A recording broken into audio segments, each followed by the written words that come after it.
Hello, everyone. This is Danny from Danny's Luxury Cruise Vacations. We're an independent affiliate of the Avoya Travel Network. And today I have the honor of having one of our suppliers that works with us and helping us work with the consumers to uh, offer you some wonderful expedition cruising.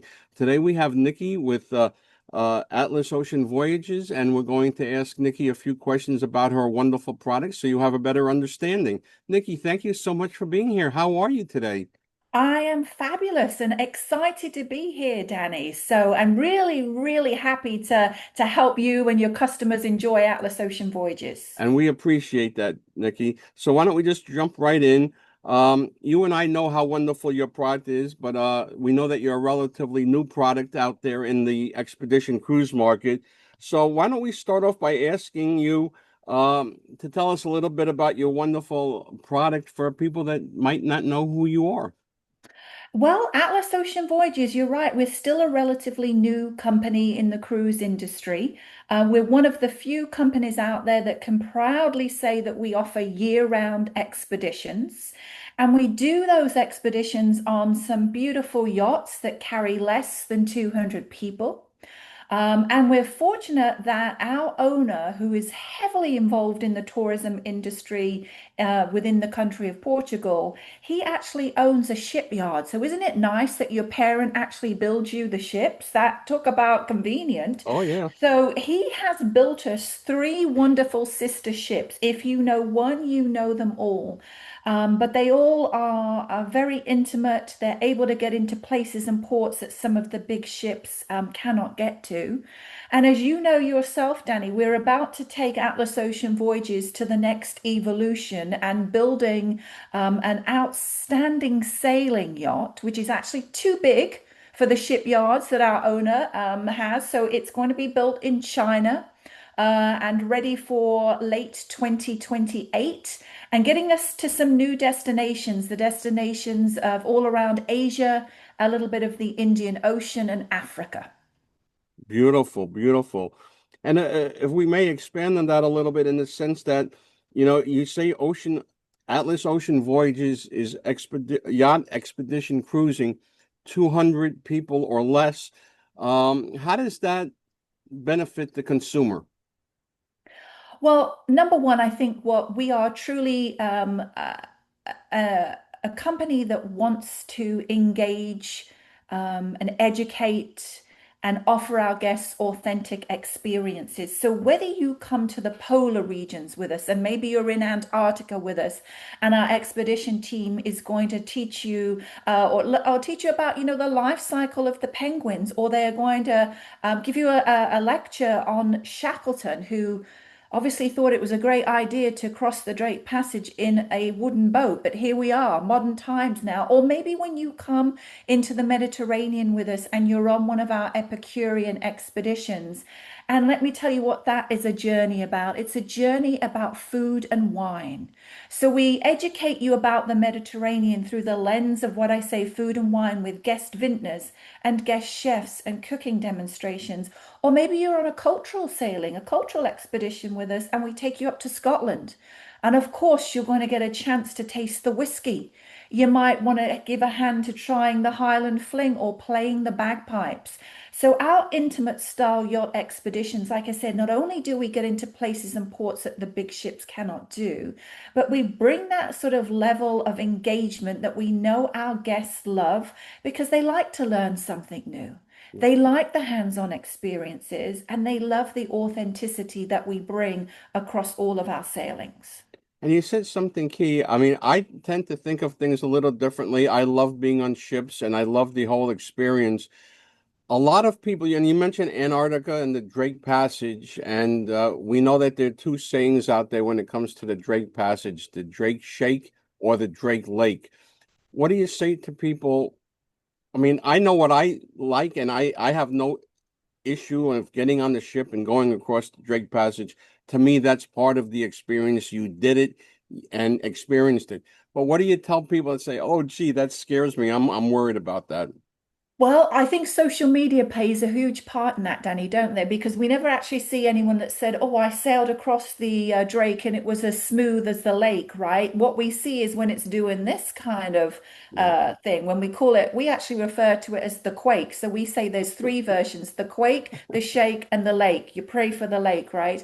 But here's the thing about that is our captains are so well versed in sea conditions that it is no fun for any of us to go through the quake. So we are either going to get ahead or sit behind one of those major storms. Like I said, I think social media shows the worst. My experience of crossing the Drake is I had almost a lake all the way around. And for those people that are really just, they want to go to Antarctica, they might be short on time, they just don't want to cross the Drake, then we can fly the Drake. So we do have a few options where we come out Punta Arenas in Chile and we land on King George Island and we start our adventure around Antarctica from King George. So there is always that option. But I agree with you. It's a rite of passage. Are you a sailor? Are you going to sail across the Drake with us? Yeah. Absolutely, absolutely. Having said that, who would you? I mean, you already touched a little bit on it, Nikki. But maybe elaborate. I mean, each all the products out there, all the cruise lines, all the expedition lines are wonderful, amazing products. From your perspective, if I may put it that way, what would be the ideal person for one of your voyages? Demographic? I mean, you talked about Epicurean, cultural, those type of things. But I mean, is there like an age group that might fit a little bit better on your product? Yeah, our average age is about 55 plus. Obviously, if you're coming to the polar regions with us, you are really someone who wants that full immersive experience. You want to walk amongst the penguins, you want to see the whales.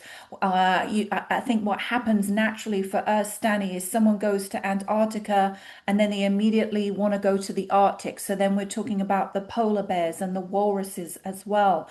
But anyone who wants to have more, I think, we call ourselves a relaxed luxury expedition cruise company.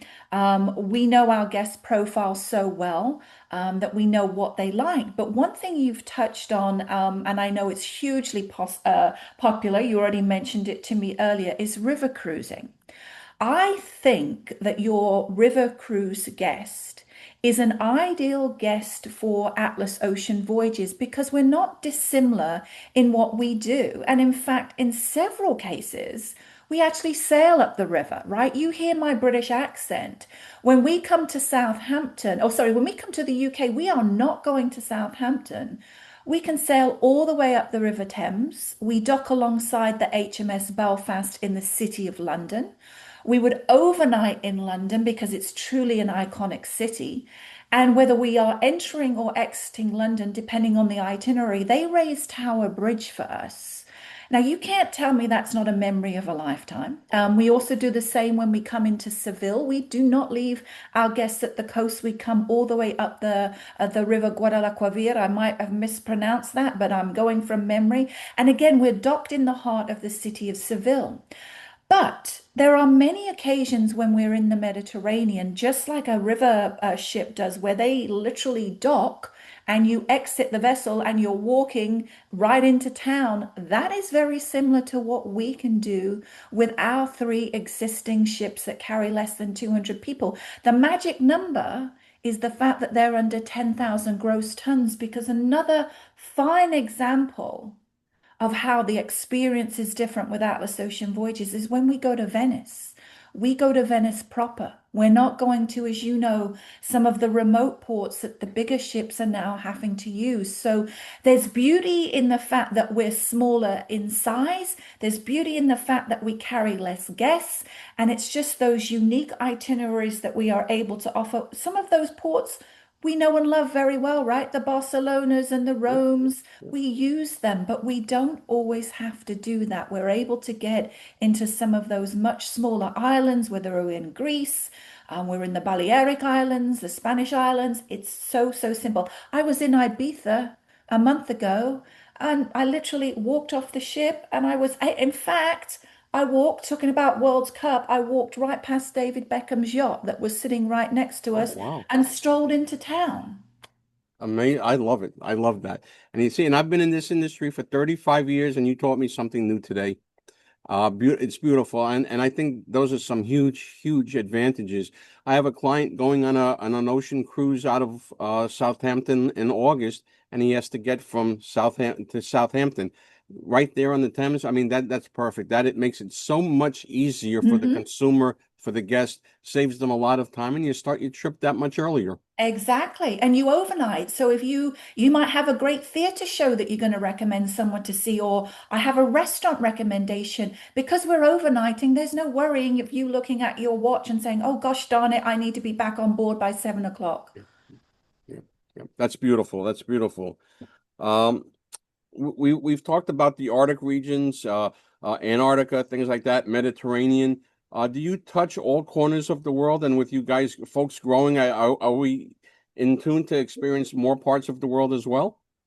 You know, you are absolutely right. We are getting ready to take more areas of the world on, and not quite all of the world right now, but we are with our new yacht, the Atlas Adventurer.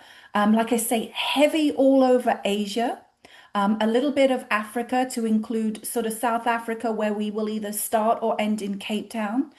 Kenya, using the Mombasa area too as well. One of my sweet spots, the Indian Ocean, so places like the Seychelles, the Maldives, and then continuing to add those unusual destinations that perhaps not everyone gets to, and maybe not unusual, but not something that you think of right off the top of your head. So, for example, the Canadian Arctic, that is somewhere new. You know, we see such a huge amount of our guests enjoying the polar regions. So, as well as having Antarctica, the Norwegian Arctic, the Greenland side of the Arctic, we are now introducing the Canadian side of the Arctic to include Churchill, which is probably one of the most famous places in the world for polar bears. Beautiful, beautiful, absolutely fantastic. Um, Having said that, please correct me if I'm wrong. When you're in places like Antarctica, landings and zodiacs, things like that are included. Do you include excursions in other parts of the world as well? And what's included on board the cruise when you're sailing, like specialty restaurants, things like that? Yeah, we like to say what we call an always included. We don't like the term all inclusive. We like to say always included. So that's everything from obviously your meals, all of your drinks, whether that's an alcoholic beverage, it's a soda, it's a specialty coffee. We include gratuities. We are very proud of the fact that if people are familiar with L'Occitane, that wonderful store that you see in the mall, the French store, they not only have their products in our staterooms and suites, but they also run our spa as well. So we're the only company that has a sea spa run by L'Occitane. If you're in one of our reserve suites, that comes with a butler. We have 24-hour room service that also includes alcohol. We don't include excursions, however, we always include what we call an immersive experience. And it really runs the gamut depending on where you are and what you're doing.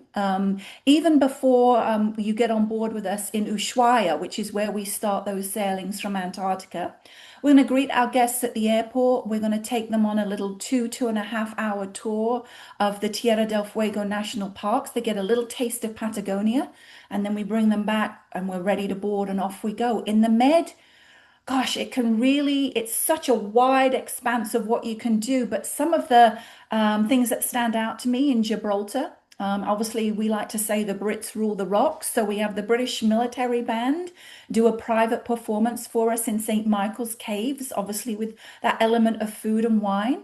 In Ephesus in Turkey, we have in the past closed down the Celsus Library in the evening, had classical music, and again an event with food and wine. I mentioned the whiskey tasting and the Highland Fling and the bagpipes. That was all part of one of our immersive experiences that is complimentary to the guests. And then we have the opportunity for them to purchase other excursions, depending on what it is they like to do, or maybe again, you've had a recommendation for them somewhere, so they're going to take what you've sort of suggested and go off and enjoy their day. Beautiful, beautiful. This is absolutely fabulous, Nikki. I appreciate that. Now, we know there's a lot of competition out there. We know there are a lot of wonderful products out there, and I know your product stands up there at the very top. Mhm. And I hope I'm not putting you on the spot by any means, because that's not my intention. What sets you apart from your competition? If people say, well, gee, I've heard of Atlas and I've heard of Company B and I've heard of Company C, and they're all high-end products. What would how can I persuade somebody to come over to your company? Well, number one, I'm going to say it's our crew. I think that our crew delivers such unbelievable service. There's a lot of camaraderie amongst the guests and the crew. We encourage our guests, maybe when they're in Antarctica, to invite one of the expedition team members to maybe sit with them at dinner and breakfast and continue maybe that conversation that they had when that person was their Zodiac driver that morning. I witnessed this recently myself, where I saw our guest pastry chef sitting down with several of our guests. They'd watched one of her demonstrations, and we just really love that guest, that crew interaction. What else do I think is the food? I think we serve amazing food, high quality. There's plenty of it, obviously. And I think what really amazes people is when they go on the galley tour about 3 to 4 days into their sailing, and they see what tight quarters we're working in, and then they come back out and they realize, my gosh, how are they serving this quality of food when they're working in such a small space? So I think it's crew. I think it's that camaraderie amongst, like I say, guests, crew, fellow travelers. No dress code. We are relaxed luxury. We're never going to tell you, you need to bring on your tuxedo and your formal gown. That's not who we are. So I think it's a great combination of all of those factors. Yes, we've got great itineraries. Yes, we've got great hardware. But I think really what stands out for us is the crew. Yep, yep. And that onboard experience, having cruised my whole life, that can make or break the experience, no Hmm. question. Absolutely. Absolutely. Yep. Yeah. Yep. Now, Nikki, to wrap this up, I'd like to just open it up to you and say, is there anything that you would like to share that maybe we didn't discuss, to let the consumer know about your product? You know what? One thing I would share too, Danny, and you've sold Atlas Ocean Voyages for a while now. I think and I had someone send me this in an email, but it stood out to me, and they said, I was recently on one of your sailings. This is one of your fellow advisors. I was recently on one of your sailings. I absolutely loved it. She said, but I'm blown away by the fact that you're such a relatively new cruise company and you have so many guests on board that are repeat guests. And not are they just repeat once or twice, but these people have been sailing with you for 3, 4, 5 times and they keep coming back. And I think that is a testament to us. And I go back to what I said earlier. We know our guest profile so well. We know people want these small ship experiences. We're able to go to places and ports and stay longer. If you look at our med itineraries, you see a lot of overnights, you see a lot of late night departures. And I think we have that natural progression from someone who starts with us in Antarctica, goes to the Arctic, loves what they've experienced, and then basically says, where are they going next? Because I want to stay with Atlas as they continue their progression around the world. Perfect, perfect. Nikki, thank you so much. This was spot on. It was perfect. Thank you so much. You're welcome, Danny. Absolutely. Glad to have joined you.